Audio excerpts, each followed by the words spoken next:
Hello, everyone. Erik Roth here, shamanic astrologer, with another episode of Signs, Planets, and Stellar Rhythms. I want to wish everyone a happy 2023. The time of this recording, January 2nd, 2023. Normally, I would start the year, for me personally, I think of the new year as the solstice, the December solstice is the rebirth of the sun. But obviously there is this is one of the ways to count this. Although when it was constructed originally, this calendar, Gregorian calendar, January 1st was kind of an arbitrary day, not really, quote, a seasonal point. Although typically around this time is when Sirius and the sun are in opposition with each other. So that is one thing that's within usually a day or two of this particular date. At the turn of the start of the Gregorian calendar, January 1st or 2nd. All right, so let's get into what this video is about. So I'm going to go ahead and share some visuals for you about this. All right, so we're going to be talking about planets in direct motion. And there is 4 planets in the month of January that are in direct motion, station direct from their time in retrograde. In fact, most of the planets, like a lot of them were in the second half of 2022 were retrograde, quite a number of them. And so we're going to be starting a period where there's going to be quite a lot of planets and some asteroids which will be direct. And the sheer number of days that they are to this period at the beginning, at the end of January through like the last week of the third week of April, we're going to have this long string of days where they're all going to be direct, again, including some of the asteroids as well. So this is a kind of an unusual time where all of them are direct. It can happen more frequently than all of them retrograde, but at this time, it's going to be unusual with the sheer amount of days that they're direct together. So that's what we're going to be focusing upon in this episode, which is episode 44 of Signs, Planets, and Stellar Rhythms. All right, so what are the planets that are stationing? Well, we've got Eris, Mars, Mercury, Uranus, all stationing direct. And so by the 22nd of January, Pacific time, all major planets will be direct. So I'm talking about each of these planets that are stationing direct and what the combination of all of this is about. So it happens more frequently than we imagine, and not quite as frequently in retrograde. And I'll talk about that could be another full episode about specifically retrograde planets when we get later in the year, when planets begin to station retrograde and later in 2023 in the mid to late springtime. It's when all of that takes place. So, all right, well, let's get into, first on the list is Eris. So one day prior to Mars going direct, which happens January 12th, 2023, Eris is going to be stationing direct, and it'll do this on January 11th, 2023 at 23:55 Aries. Eris is moving less than a quarter of a degree per year at this time. And so it's very, very slowly moving. And in fact, it's going to stay in Aries all the way until it transitions into Taurus between 2044 and 2048. So it's going to take a while, like multiple years to transition into the next sign. So Eris symbolizes a part of the feminine that is the spiritual warrior, that is dynamic, intelligent, and Eris's message can be disruptive and chaotic, but needed in this world to help us face imbalances. Resistance to what resistance to what I've just shared is what tends to create the chaos and discord. So in a way, we can think of ourselves within, and there could be an emergence of what our soul is desiring, and that could create a disruption. It could create a discord within us, and we might try to repress it and stuff it down because our ego might be afraid of something, even though it's kind of an irrational fear. There's something in here that wants to be birthed within us, and so Eris kind of symbolizes that, like, hey, we got to face our truth, face ourselves, who we really are, and really connect into that space, and to share our voice with the world. And in particular, well, there could be a larger video just about the Eris qualities here. It could be a point where balance can be had in facing the abyss that lies within. So it's a gateway into the greater cosmic realm and our soul's link to it. So Eris is a planet that, as I mentioned, it doesn't move very much each and every year. It takes about 560 years to complete an orbit around the sun. So we can see that it's almost actually more than twice as long as Pluto, actually. So it's pretty out there into the outskirts of the solar system and the Kuiper Belt itself. All right, so what is happening on the day that Eris? Ooh, that's January 18th. Okay, I guess I don't have a slide for that. Okay, I was thinking that there was another thing happening on that day, and that will be something I will look at in a little bit. But all right, let's talk about Mars here. Mars stationing direct on January 12th. So Mars has been retrograde, or will, by the time it stations direct on the 12th, it will have been retrograde for about 2.5 months. This can vary from around 2 to 2.5 months, sometimes a little bit shorter, depending on the retrograde loop and the point of its retrograde when in relation to the Earth and the Sun. So, this time around, it's got a little bit longer retrograde period here. So it's going to station direct at 8:07 Gemini. So any station point for a planet, just like what I talked about with Eris, is a still point, meaning it's a point where there isn't any perceptible movement. So again, this is a apparent movement. So we're not, even though in space, Mars and Eris and other planets, they're always going to be direct, but it's just because we are here on this planet, and the way our orbit is in relation to Mars, we are orbiting inside of the track of Mars. So we're orbiting faster rate than Mars. And so when we catch up to it, it looks like the planet slows down, stops, and moves backwards. So within that stillness, and this can be applied really, this particular principle can be applied to all planets that are stationing.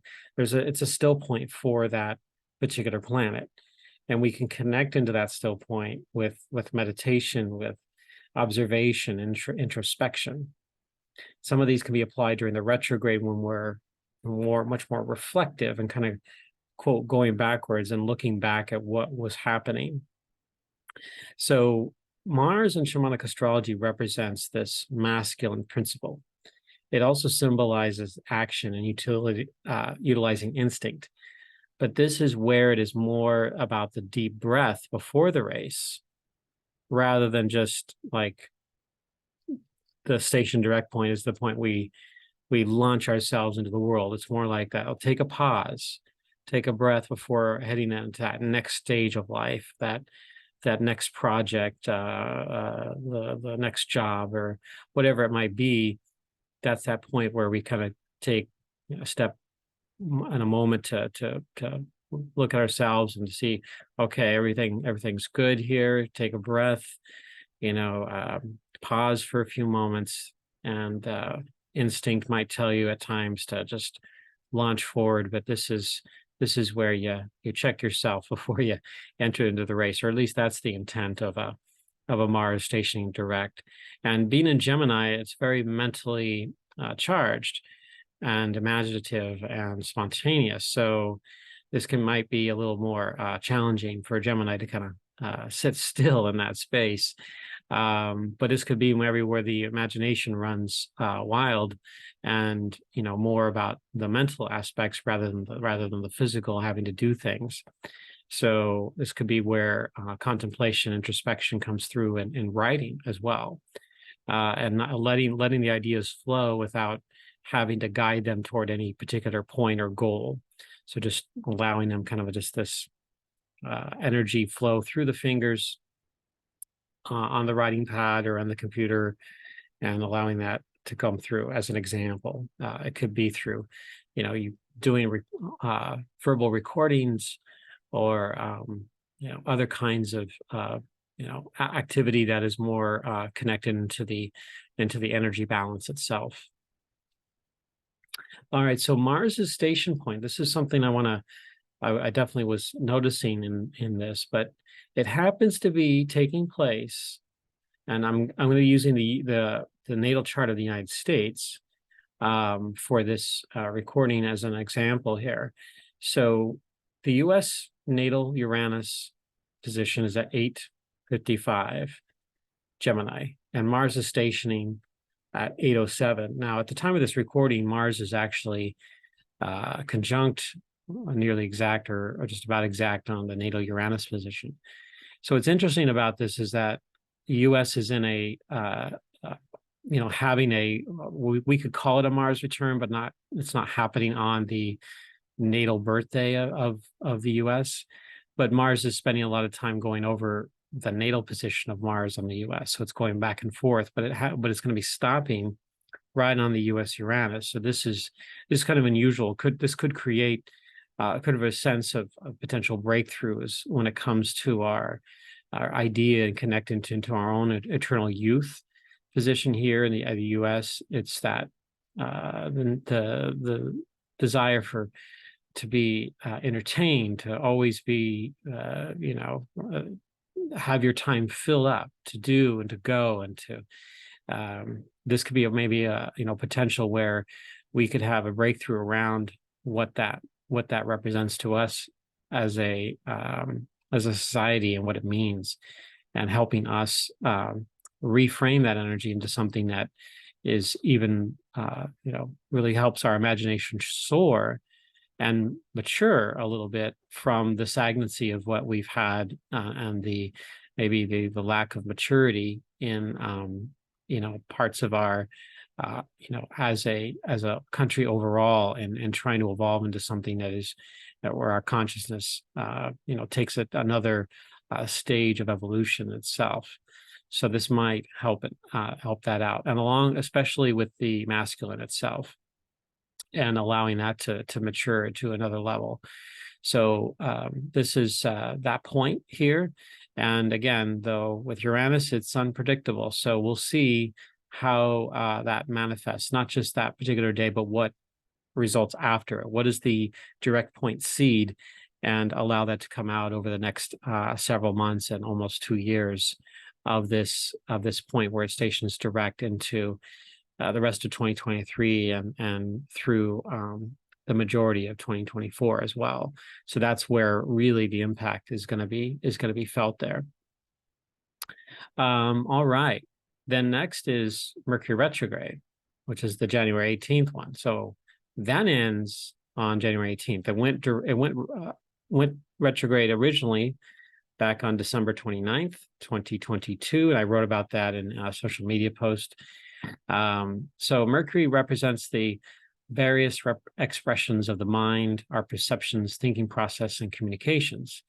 And Mercury comes back to the direct motion on 18th at 8:08 Capricorn. It's interesting that it's in nearly the same exact minute, but in a different sign as what Mars came in at 8:07. So 8:07 Gemini and 8:08 Capricorn. That's 2 signs over, actually 4 signs over. So we have Capricorn to Gemini there, and going into the next stage. So Mercury at its standstill point is a perfect time for more contemplation and meditation.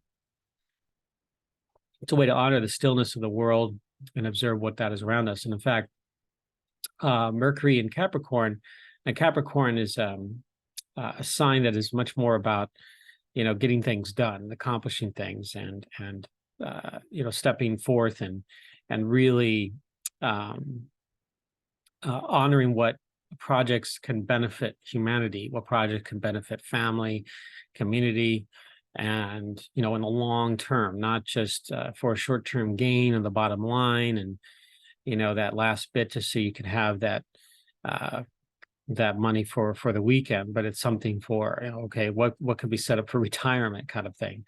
It's also about the sacred knowledge that comes in, be able to utilize it in a way that benefits humanity. The wisdom of the grandmothers.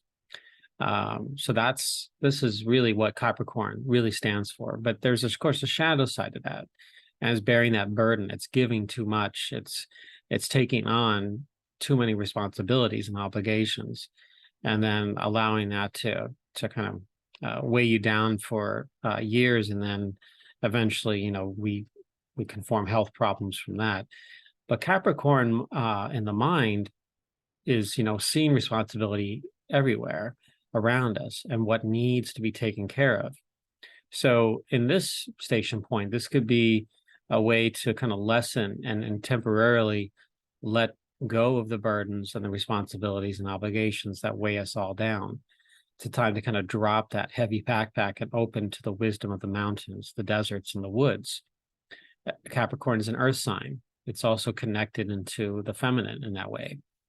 So there's that deeper connection with the earth itself, with Gaia herself, in this station point of Mercury. And it's eventually, kind of this preparation of moving forward with plans later on. So as the Mercury station is direct and starts to move forward, then you begin to enact those plans. You start to take action and make decisions going forward here with Mercury post station direct. One thing I noticed about this in the chart, and this is in the US chart again. So I was looking at this and looking at see what other connections are available here. Well, it just so happens on that same day that Mercury stations direct, we have a Pluto Sun conjunction in Capricorn, 20 degrees away. So it's not conjuncting Mercury, but they're conjuncting each other. And this is part of this emergence of the US Pluto return, which is a whole different topic, but has to do with that the country is in a major death rebirth process right now, initiation. Pluto has finally come back around all the way where it was when the Declaration of Independence was July 4th, 1776.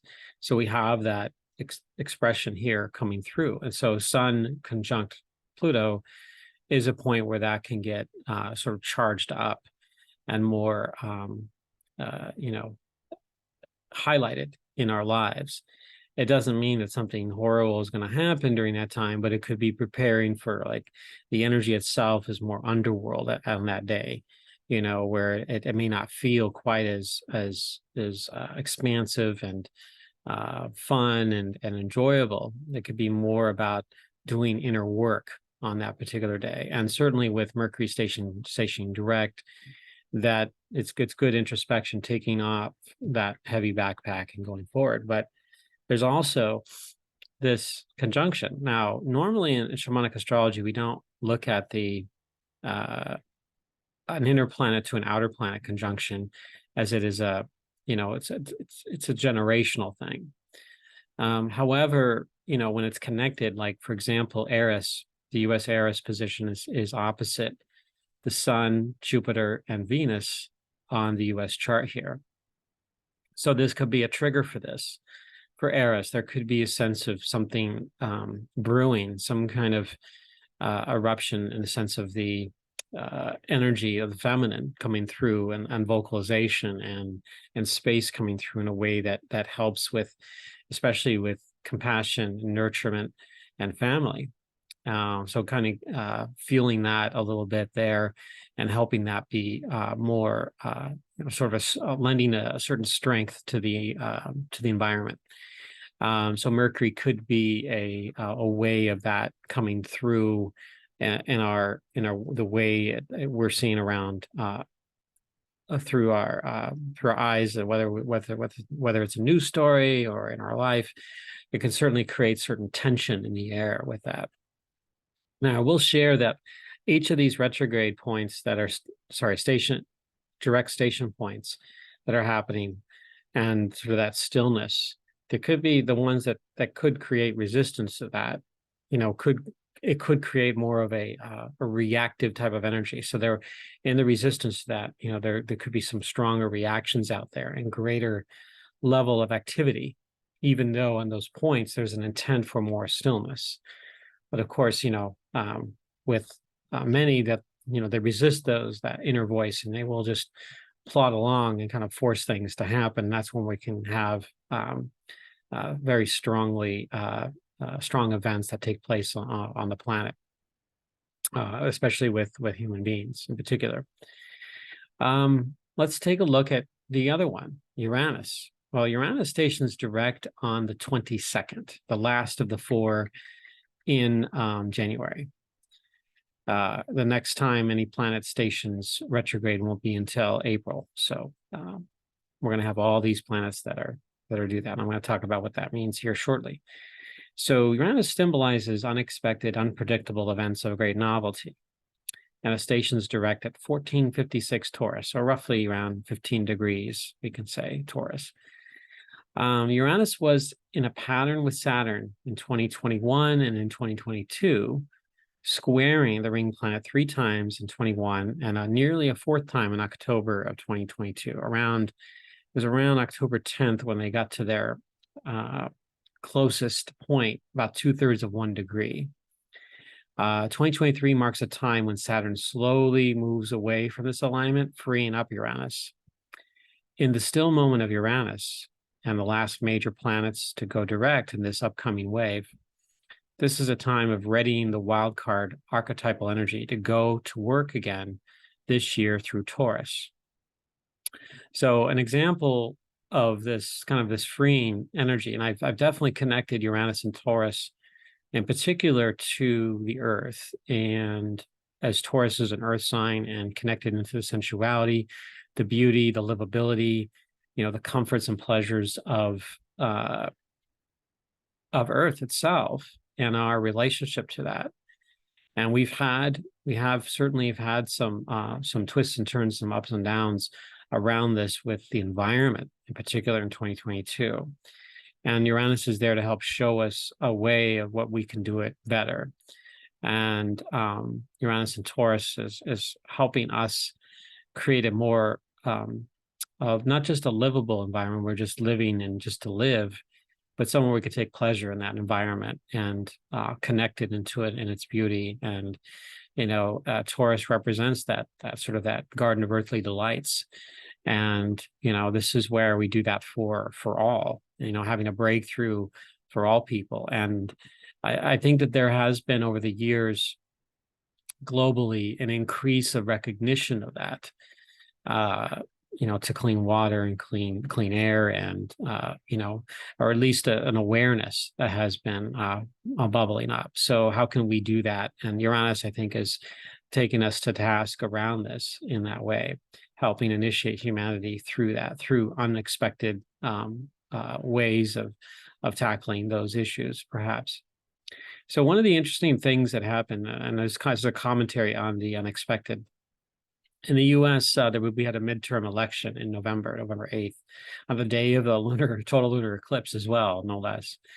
So that was Saturn and Uranus were still, relatively close in square to each other at that time.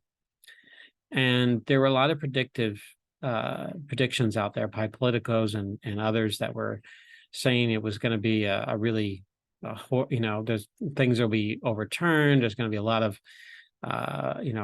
challenges and violence and many protests out there. Will turn out to be relatively quiet, speak comparatively to other election times, certainly in 2020 and what happened after that. 2022 was definitely very calm and collect and kind of going through the motions in a way. It was more peaceful, and it was treated a little more sacredly as your right to vote here, or at least that's what I was observing in my neck of the woods here.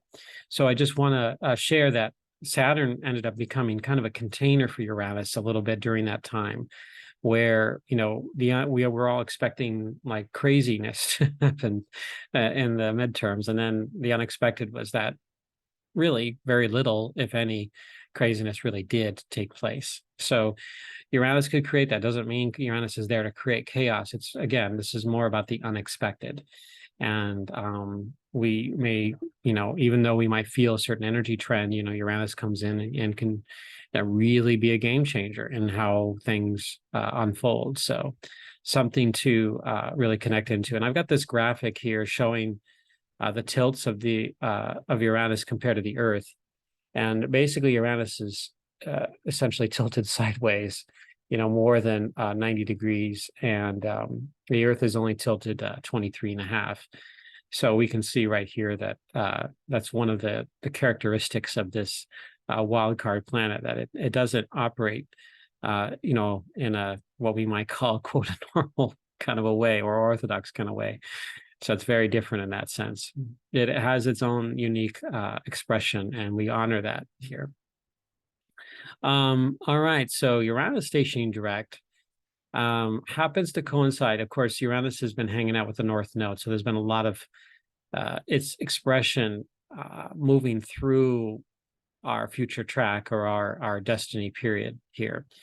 But on the same day Uranus stations direct, there's a Venus-Saturn conjunction, and the moon is kind of creeping up actually late that night, at least Pacific Standard Time. The moon will be conjunct both Saturn and Saturn and Venus that day.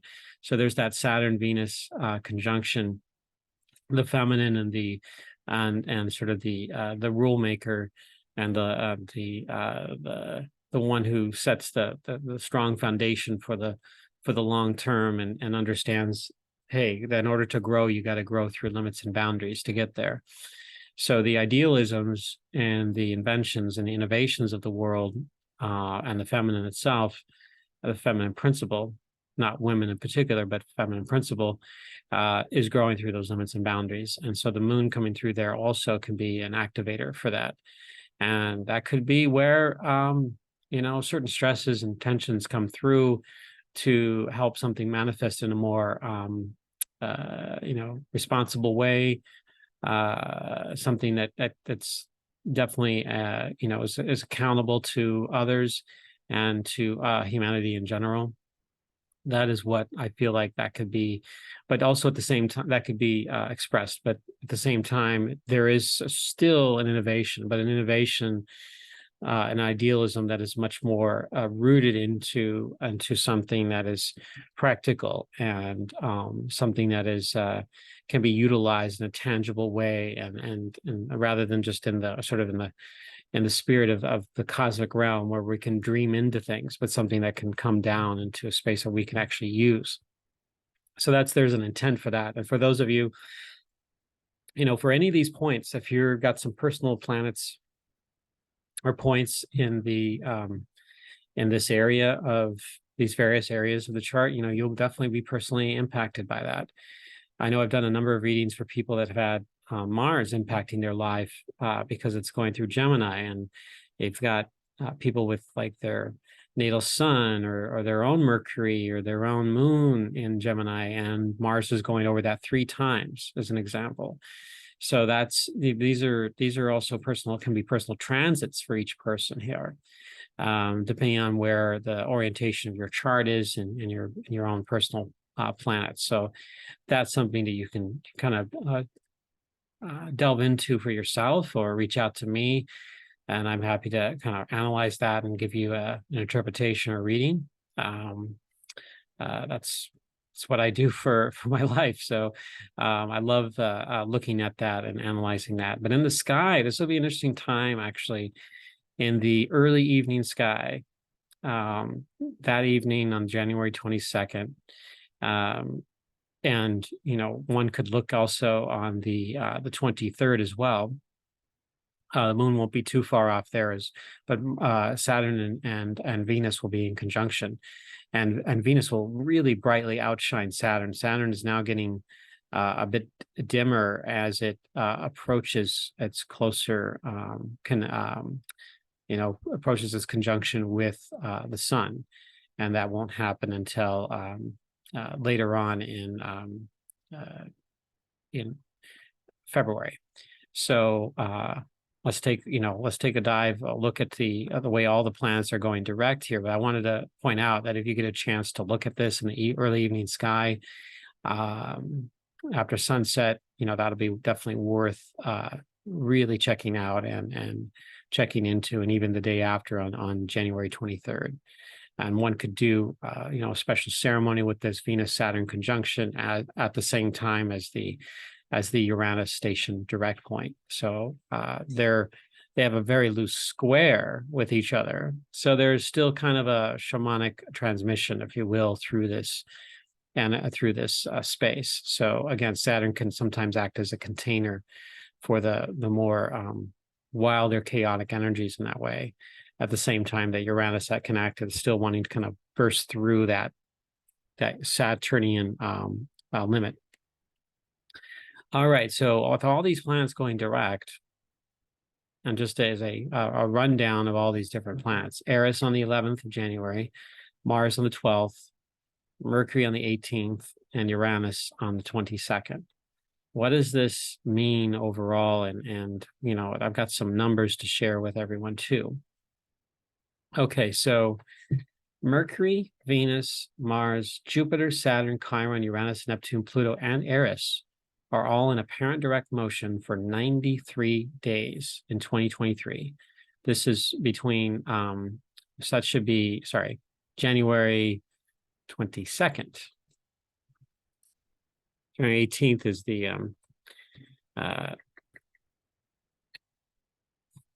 January 18th is the where Mercury stations are. So Mercury will be the first to station retrograde, followed by Pluto on May 1st. So we have that. I think it actually could be just one day shorter, if I'm looking at that right, because of the calculation that I was made on that particular thing, since that would be about roughly 90 days, not 93, but it's still the longest in this particular time of this particular century right now so far. I have only looked up into 2031, but this is like it opens up to like further research around this. And also at the same time, we have of the big 5 asteroids, only Pallas Athena and Ceres are retrograde during portions of that time period. So at the start of this, we have Ceres also direct with Vesta, Hygeia, and Juno. And then Ceres goes retrograde, and Pallas Athena is also retrograde throughout, I think, most of this period. So I did do the research for all, like if I were to look at all the asteroids, all the big asteroids anyway, and all the planets, that's definitely a different project. And just so everyone's aware, the sun and the moon are always in direct motion. So there's never retrograde with them, especially if those that are new to astrology and astronomy. They're always in direct motion. So yeah, I had a little bit of a error there going off of the Mercury point. I must have had Mercury on my mind, literally speaking, astrologically. Okay, so let's take a look at this. So that brings that to 90, but this is where I've got these highlighted planet direct waves. So this is a list of research where I looked at Saturn, Pluto, Eris, Jupiter, Chiron, Mars, Venus, Mercury, Neptune, and Uranus, all looking at them as, where they were all direct during certain periods of time. And there were times where none of them were like where they weren't all combined direct, but there were times where most of them were direct, but then maybe one or two planets weren't. So you can get that sometimes where all of them were direct and then Eris wasn't or Saturn wasn't. So you can have that period. At least I look back to 2002 to fit on this graphic. But again, this is a kind of a larger project because there were other times in history where we had also, I do recall, and other astrologers did some research in the past about these waves, and there were other times where there was like 2 or 3 months of planets stationing direct or direct motion. So there's a wave we've been in that will continue on until 2027. So this year, 2023, happens to be the year where there's the longest amount of days, 90 days, where all the major planets are direct. And a lot of the, the big asteroids, maybe 3 of the 5 that I was mentioning before are also direct, like Vesta and Juno are direct, and Hygeia is direct. So we have all of those as part of that energy wave. 2022 was 85 days. It was right around this time too, the early part of the year where that was going on. Then we had this like really strong between 2018 and all the way to 2024, and then it kind of slowly goes down, and then 2020 and 2029 we don't have any, and then in 2030 there's a period where there's 52 days. So there's another little wave here. I don't know how long that wave goes, but that's worth checking out. Back in 2010 to 2013 there was also a wave, definitely very short lived and definitely not as many days as the wave that we're currently in. And then prior to that, between 03 and 09 of this century here, there were no direct waves counting these particular planets. Again, there were times where most of those were direct and 1 or 2 were not. So it depends on how one can measure this. I'm sure some astrologers look at, well, I'm only doing the planets that are considered planets and not the dwarf planets, not Pluto, not Eris, and looking at that.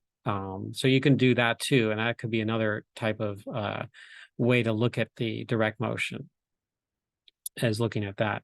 Now, as far as retrograde goes, I don't know. I'd have to look at this research, and the reason is you can have times where all the planets except Mars and Venus are retrograde. But Mars and Venus have such their retrogrades are more infrequent, because all the other planets are retrograde each year. Venus happens, every year and a half, and Mars about every 2 years. So they're more irregular in that sense, comparatively speaking. But that's another project. Like, you'd have to time it. First, you'd have to find out, like, that would be the number one priority, is to look at when Venus and Mars are retrograde at the same time. Then you could look at the other planets and maybe throw in some asteroids there at the same time, and find out if that's happened at any time in history. I imagine it has, statistically speaking. I just don't know how far back you'd have to go to see that. But it'd be worth checking out, something I may do a future video on, to see if I look back a few centuries or millennia to see what time periods that take place, and if there was more than one time or so forth. Definitely a interesting thing. So what does this mean to have all the planets direct? All these numbers are great to look at, but what does it really mean? Well, there are 4 major things that I communicate when I share this with clients and on these videos and in classes. It means forward momentum. Like, the retrograde has a tendency to help us kind of connect in reflectiveness and taking a step back and taking a look back at things. It's like, if you're Kayla Costell gave a great example. When you're on a hike and you happen to glance at something off the side, maybe your peripheral vision, and kind of caught your attention, but you took a few extra steps, and then you're like, wait a minute, I want to check that out.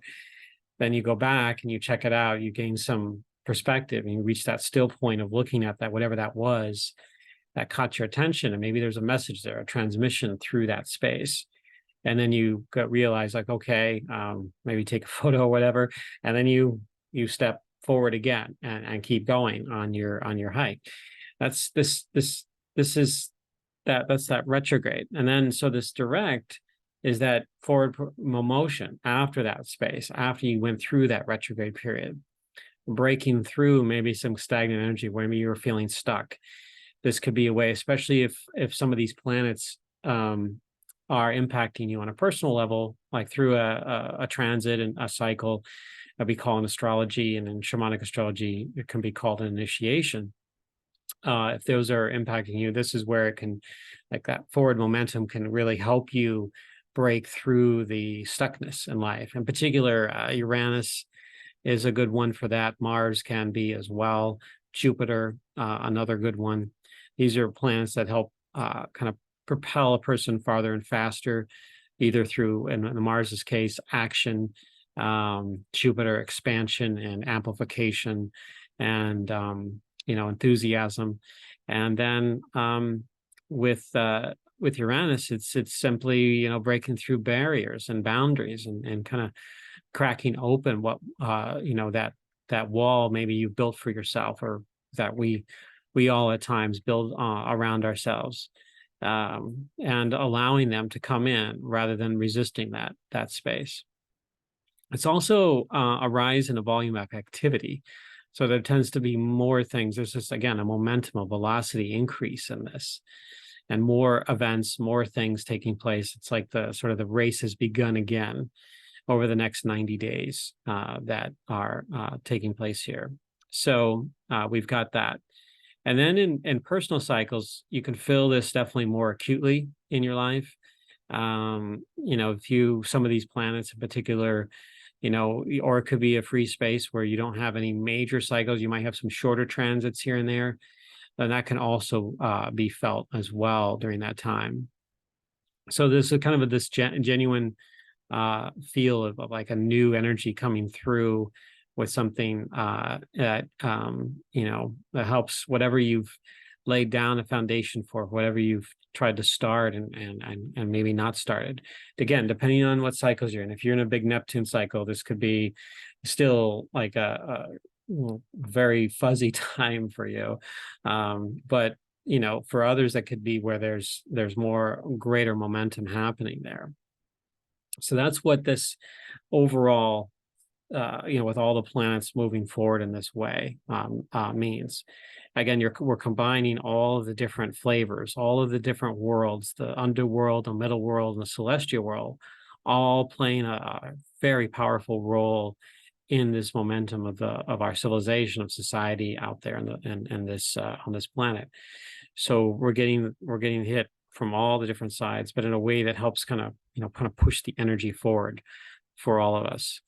So it's maybe the Uranus cycle, the Mercury direct, the Uranus direct, all these direct points are stages where we can start to plan for a new chapter for ourselves. Again, this depends on what personal transits you're also experiencing, but we could help maybe dream into and vision what you want, something tangible. And I just like that Venus Saturn conjunction. That's a great time to try to bring something into something tangibility, some dream or some innovation or idea into something that it can manifest on a practical level, and growing it through limits and boundaries, meaning like applying investment into it, knowing it's kind of going in for the long haul.